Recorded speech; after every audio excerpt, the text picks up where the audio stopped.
the impact of land reform on food security. Peter Setou is the CEO of Vumelana Advisory Fund. They join us to share some insights based on their experiences working with land reform beneficiaries and private investors. He'll also take us through the community-private partnerships model. A very warm welcome to you, Mr. Setou. Thank you so much for joining us. Welcome onto the Focal Point. Thank you, Masaba, for having me. And Dr. Setou, let's first of all talk about food security in South Africa. Where do we stand? Well, there's a latest report which was published in March by Stats SA, which was evaluating a period between 2012 and 2017. According to Stats SA, 6.8 million people experienced hunger in South Africa, and this is down from 13.5 million in 2002. According to this research, almost 20% of South African households had inadequate or severely inadequate access to food in 2017. I mean, when one throws in these numbers, one does get a bit of shock, but the truth is South Africa has made huge progress in reducing the number of South Africans and households who experienced hunger in 2012. Food security, as we all know, occurs when all people at all times have access to food. Sufficient, it must be sufficient, safe, nutritious food to meet their dietary needs for active and healthy lifestyle.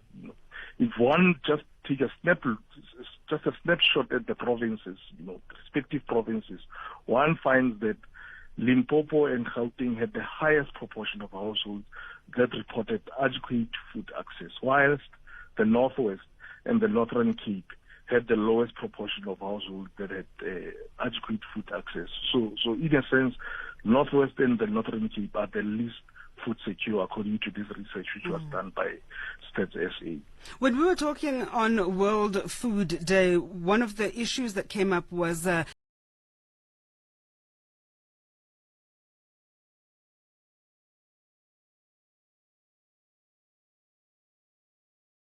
stunting. That yes, we may be food secure in terms of how we rate on the global scale, but we still have a high number of children who are stunted in South Africa. Well, that's indeed true. I mean, there was a report, another report by Stats SA on early childhood development in South Africa. And this found that a third of children in Gauteng and Free State were stunted as a result of malnutrition.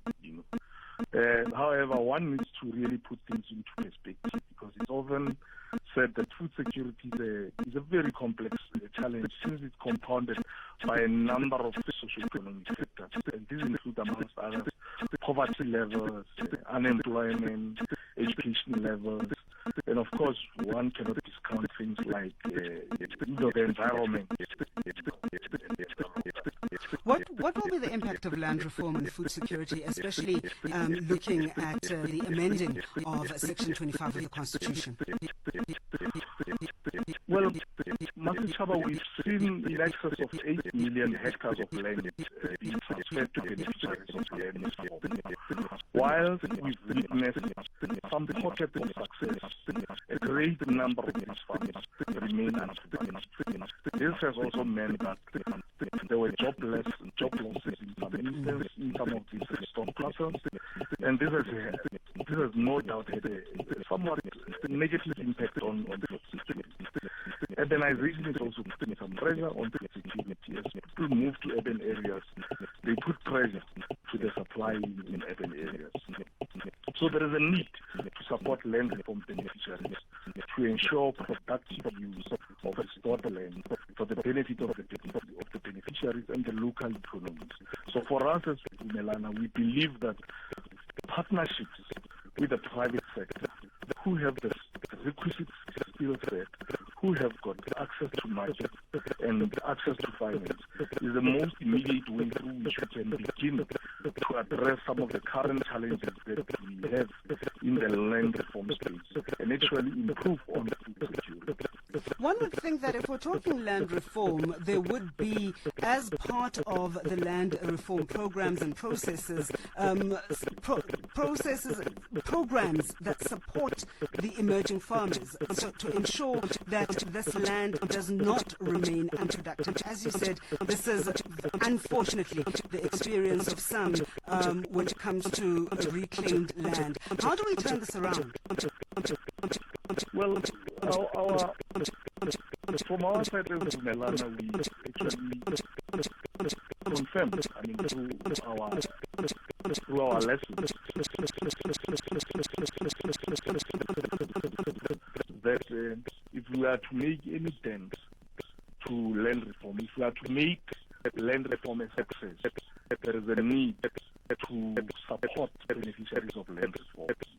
And hence our approach in saying we believe that partnering with the private sector is the most immediate way to actually do that. I mean, based on our experience, since our inception, we've had in excess of about 20 projects that we have concluded.